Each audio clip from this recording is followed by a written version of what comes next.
Alors, dans ce cours, on va parler de l'utilisation des assistants pour faire communiquer une application C# avec le SQL Server. Bon, on va voir la base de données avec laquelle on va travailler.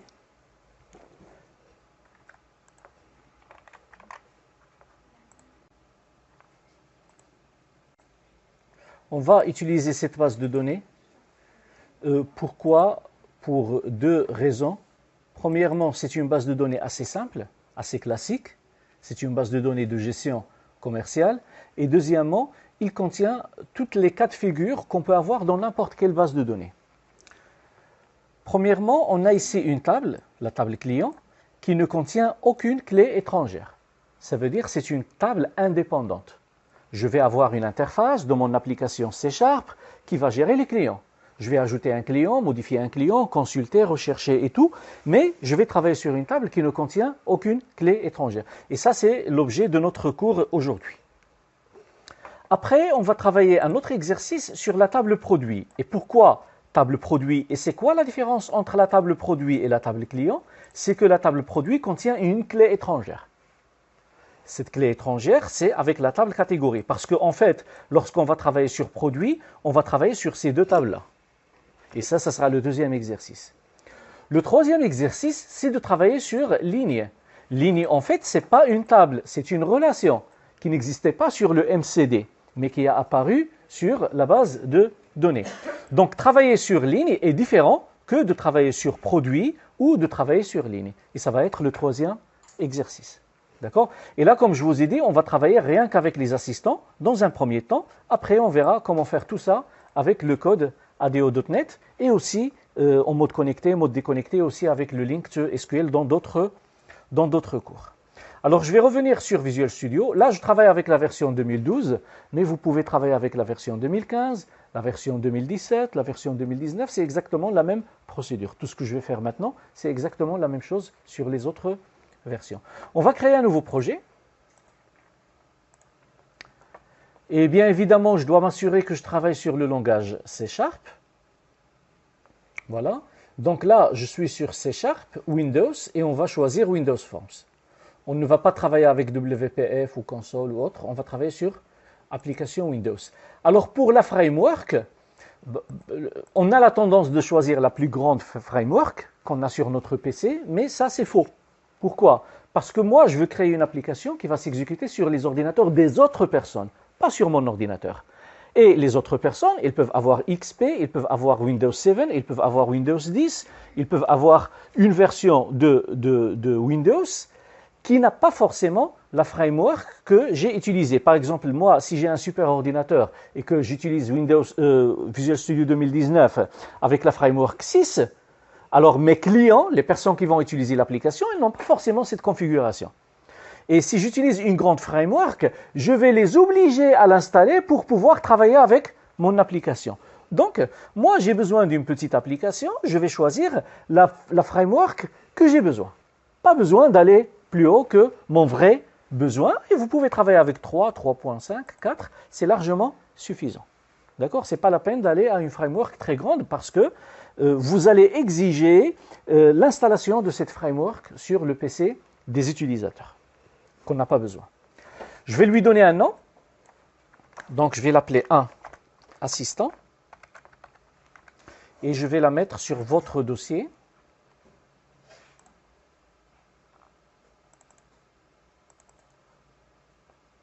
Voilà. OK. Et je vais faire OK. Donc là, l'application, il va me donner le programme.cs et il va me donner la première forme. C'est tout ce que j'aurai dans mon projet. Voilà. Donc là, ça démarre avec forme 1 et la forme 1, elle est là. Bon, moi, j'ai besoin de me connecter à SQL Server. Est-ce que vous vous rappelez quand on ouvre une session sur SQL Server, qu'est-ce qu'on fait? Il nous donne cette forme-là pour ouvrir la connexion sur SQL Server. Donc ça, c'est le Management Studio qui est une application à part qui va se connecter sur le moteur de gestion des bases de données SQL Server. La même chose. Visual Studio, on va le connecter maintenant avec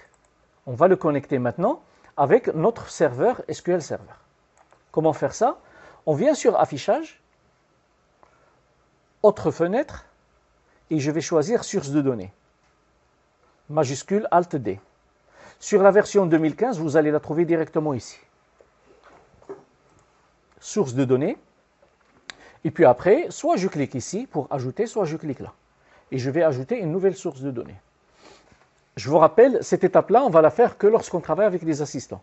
Lorsqu'on travaille avec le code, tout, on va le taper manuellement. Bien sûr, je vais me connecter sur une base de données et je vais la stocker dans une dataset, localement. Et je vais me connecter avec une nouvelle connexion. Alors là, je travaille sur SQL Server parce que bien sûr, je peux travailler sur Oracle, je peux travailler sur Access, je peux travailler sur une autre source de données, mais nous, on va travailler sur SQL Server. Donc, on garde ici SQL Server. Si ce n'est pas SQL Server qui est connecté ici, il faut le modifier. Et le serveur, c'est quoi le serveur? C'est le nom du serveur qui contient ma base de données. C'est ce nom-là. Ça dépend du cas de votre ordinateur. Est-ce que je vais me connecter avec l'authentification Windows ou avec SQL Server? Dans mon cas, je vais me connecter avec l'authentification. Et quelle base de données je vais utiliser? Je vais utiliser la base de données qui s'appelle Gestion commerciale Hamza. Gestion commerciale Hamza. Bien sûr, je peux cliquer ici et attendre qu'il la cherche. Ça va prendre un petit peu de temps. C'est pour ça que je vais la taper moi-même. Hamza. Et je teste ma connexion. Voilà, le test est là réussi. C'est bon. Je vais attendre qu'il me donne ici le nom de ma connexion. Voilà. Donc, test express, gestion commerciale Hamza, et il a changé le point par le nom de mon ordinateur. On peut avoir ici aussi l'adresse IP de l'ordinateur si on travaille en réseau. Mais ça, c'est une autre histoire. Alors, je rappelle, ici, nous n'avons que forme 1 avec son contenu et CS, et le programme.cs. Quand je vais terminer les étapes, il y a deux éléments qui vont s'ajouter. On va les voir tout à l'heure. Donc là, il me pose la question. Si vous vous rappelez, quand je faisais la connexion, j'avais saisi mon mot de passe. Là, il me pose la question. Est-ce que je vais inclure les données sensibles dans la chaîne de connexion? Qu'est-ce qu'il veut dire par les données sensibles? C'est ce mot de passe-là. Il me dit, est-ce qu'il va le mettre dans la chaîne de connexion? Je vais lui dire oui. Comme ça, à chaque fois que je vais lancer l'application, il va se connecter automatiquement. Il ne va pas à chaque fois me demander de retaper le mot de passe du serveur parce qu'il est connecté dans une chaîne de connexion ou ce qu'on appelle une connection string. C'est quoi cette chaîne de connexion? C'est le nom de mon serveur, le nom de ma base de données, le nom de l'utilisateur et son mot de passe. Et le mot de passe, il est ici écrit en clair, il n'est pas crypté. Et ça, c'est une faille de sécurité. Après, si on veut sécuriser notre application, il faut le crypter et le stocker d'une façon cryptée sur le fichier et le décrypter à chaque fois qu'on va le récupérer. Comme je vous ai dit, ça c'est autre chose. On va le laisser pour le moment. Suivant. Suivant. Là, il me dit quelles sont les tables qui vous intéressent de la base de données. Comme je vous ai dit, on peut avoir une grande base de données, mais notre application, il va gérer une petite partie de cette base de données. Donc, je n'aurai pas besoin de stocker dans ma dataset, qui est l'image locale de la base de données, je n'aurai pas besoin de ramener toutes les tables. Je vais ramener que les tables qui m'intéressent.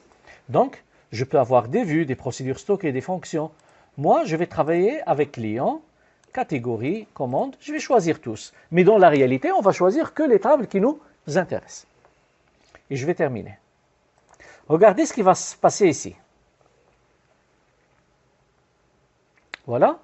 Tout d'abord, il a ajouté app.config, c'est ce fichier-là, et il a ajouté cet ensemble de fichiers qui est la dataset.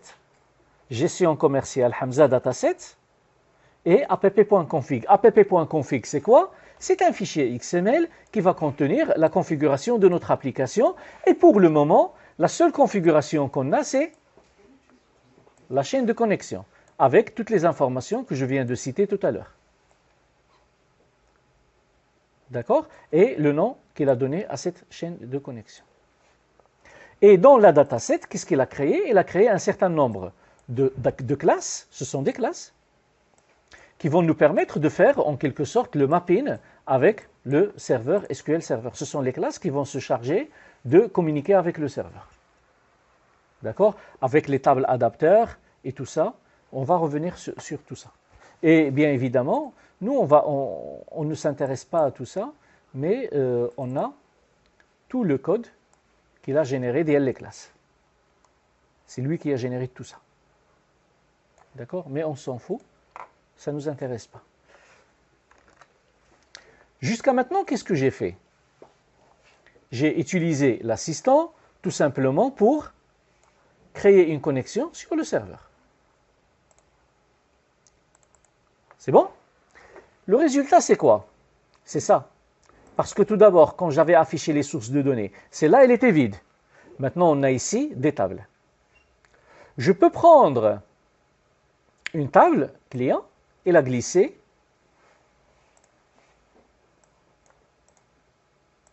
et ça va nous donner une table. Est-ce que j'ai tapé un code? Non. Je vais faire sur les propriétés le doc.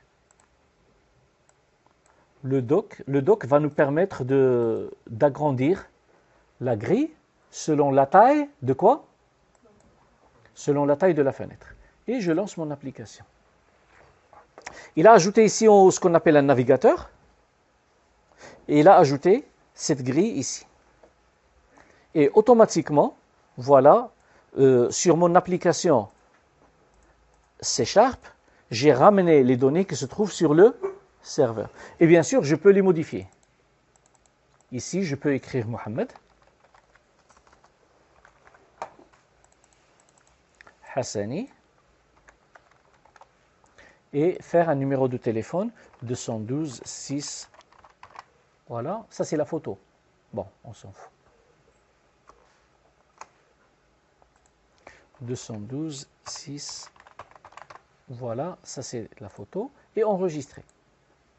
Maintenant, si je ferme mon application et je vais voir sur mon SQL Server la table client,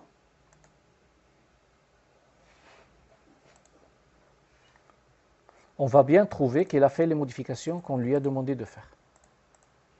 Et j'ai pratiquement rien programmé, c'est l'assistant qui a fait tout ça. Alors avant d'arrêter et vous laisser la main de refaire ça, je vais vous expliquer ce qui a été ajouté ici. Qu'est-ce qu'on trouve dans un formulaire? On trouve des objets visuels, tels que la zone de texte, le bouton. Ce sont des objets visuels qu'on peut voir. Et il y a des objets qui ne sont pas visuels, comme un timer, si vous vous rappelez bien. Un timer, lorsque je le colle, il n'a pas un aspect visuel. Il va faire un travail en arrière-plan. De même, on a ici un objet qui s'appelle la dataset. On a un objet qui s'appelle le binding source. Le binding source, c'est lui qui va nous permettre de remplir la grille. On a un objet qui s'appelle table adapteur. Qu'est-ce qu'il fait ce table adapteur? C'est lui qui va ramener les données du serveur et les stocker sur la dataset. Et on a le table adapteur manager, c'est lui qui va faire la mise à jour lorsqu'on clique sur enregistrer. Et puis après, on a le navigateur. Le navigateur, c'est cette barre-là qu'on a ici. C'est ce navigateur-là. OK? Maintenant, si je vais voir ma dataset, je vais trouver dans la table client, ici, client table adapteur avec une méthode fill.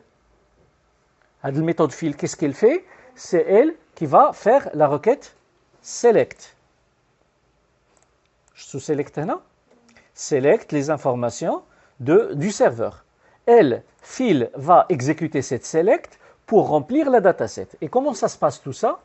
Lui, il nous a ajouté du code directement sur load. Regardez.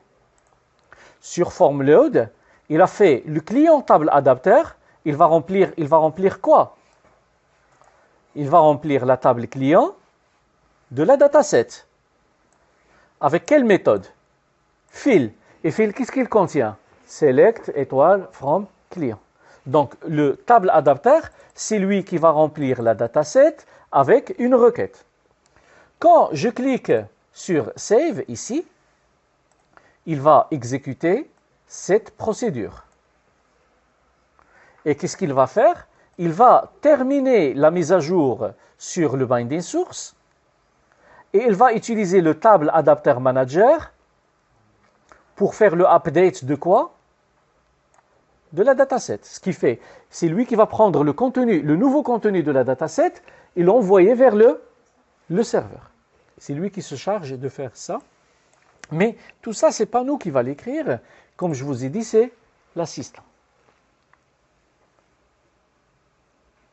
Alors, juste pour récapituler rapidement, je vais refaire les tâches rapidement, vite fait. Je vais refaire ces tâches rapidement.